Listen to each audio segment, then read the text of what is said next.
Going into this week's Heroic Stormwind, I expected another long slog. I'm not sure what happened, maybe it's easier, but we brought the correct units this time and we steamrolled the siege. It went smoother than our first Heroic run. So in this video, I'm concentrating on the heroic stages of Stormwind. I hope you guys don't have any issues with the normal stages. So here's how it played out. I saw this strategy while watching one of Bolvar's live streams, and one of his random teammates use Jaina, basically killing the boss all by herself, and so I wanted to see how effective it really was. So I brought along the Eclipse combo, which is basically using the Celestial Focus talent to boost up the next spell, which is really powerful when Jaina is out. So ideally, you deploy Jaina, then Moonfire, Sunfire, then Execute, which is very powerful. Now I brought Whelps as well, but during this whole run I sequenced the combo completely wrong, so you're gonna have to forgive me on that. This strategy for me was nuking the boss from afar, and luckily having my partner holding the line while I basically did nothing to push up the towers. Surprisingly, Safe Pilot was really good here and was able to clear a lot of the troops on her own. Something that I would change other than my horrible gameplay would be to switch out Chimera. I felt that it was way too expensive, maybe to a Priestess or a Plague Farmer. I think this boss was easy because of the strategy, but the gameplay was not riveting.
nothing.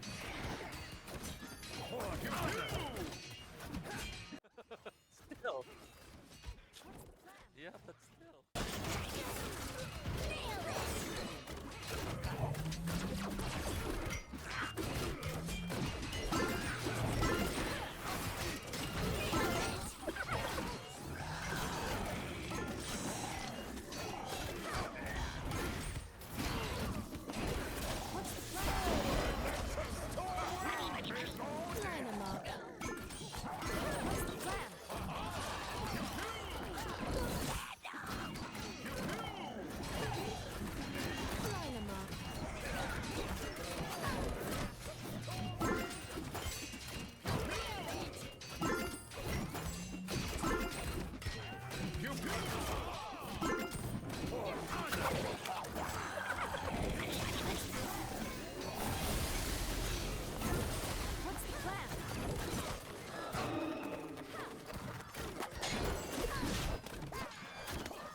Busy night, but there's always room for another. The Innkeeper can be a frustrating stage, but can be easily cheesed. But there was one key unit that we brought to this stage that basically won us the fight. I kind of forgot about it, but my buddy brought the Harvester, which is very tanky and soaks up the barrel hits and has resurrection. There are other alternatives, but we figured this one out for ourselves. The whole mechanic of this fight is when they take back the tower with their arrow barrels, it summons units. When the left side is hit, it summons an army of units such as warlocks or a bunch of chickens and hoggers. On the left side, fire elementals and a super one. Another tricky thing for this boss is for the Innkeeper's first phase transition. She will summon a bunch of heroes in the middle. Malfurion is kill on sight. The passive is a pain in the butt if not taken care of right away. It was a good thing I was using the leader Thalnos, and recently, because of his buff, is now one of the stronger leaders in the game. I do personally find him fun to play now, but the Sheep and Blizzard made this fight easier to manage.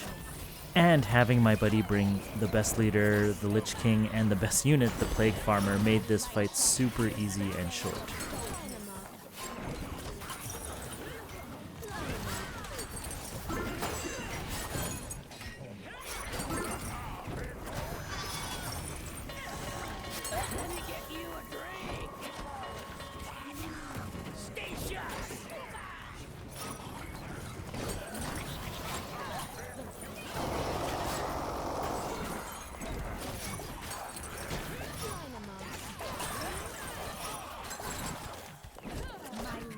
shall pierce the veil of darkness.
Demand justice. Here is my turn to use the LichKing. And a word of caution, the LichKing is one of the strongest leaders in PvP and PvE, probably number 1 at this point. And so Blizzard has always not liked that, so I suspect that he will get nerfed. I have a feeling that the Priestess will also be nerfed, and would be really sad if Plague Farmer gets nerfed alongside it. But those 3 minis are just way too powerful. I think this stage is probably one of the easier heroic stages. Once you have a very strong front line like we did with Dracoset and LichKing, pushing up is very easy. The biggest thing is resource management during the phases. Even if you have to hold off on deploying during a phase, I think it's much worth doing. That's why I really like bringing Thieves with the lockpick talent, getting that extra gold. Sometimes it's all about the value and the timing of deployment. There's not much else to this fight other than keeping the lanes pushed out. So I hope you found this video helpful, and may this day be the best for you.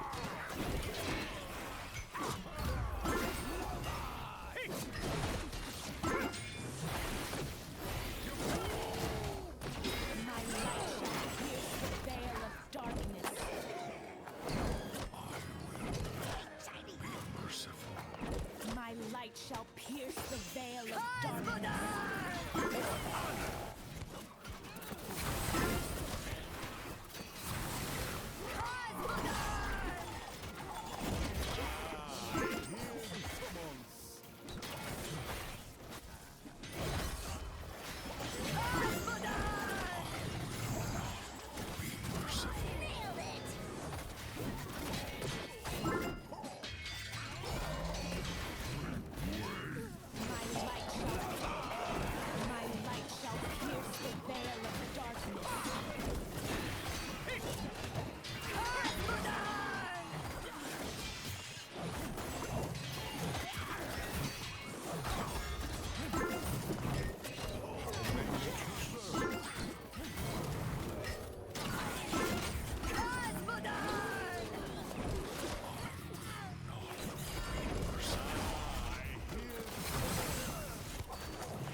Popping up.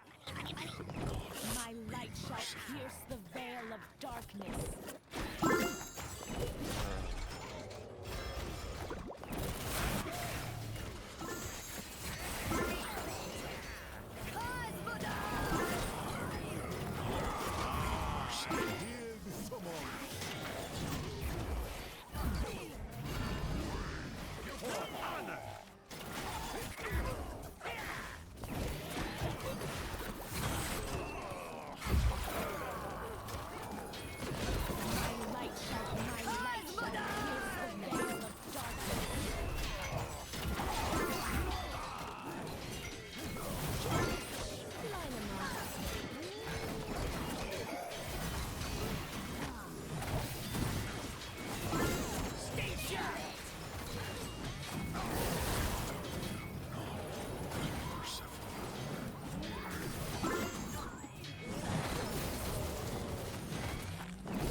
My last act of service.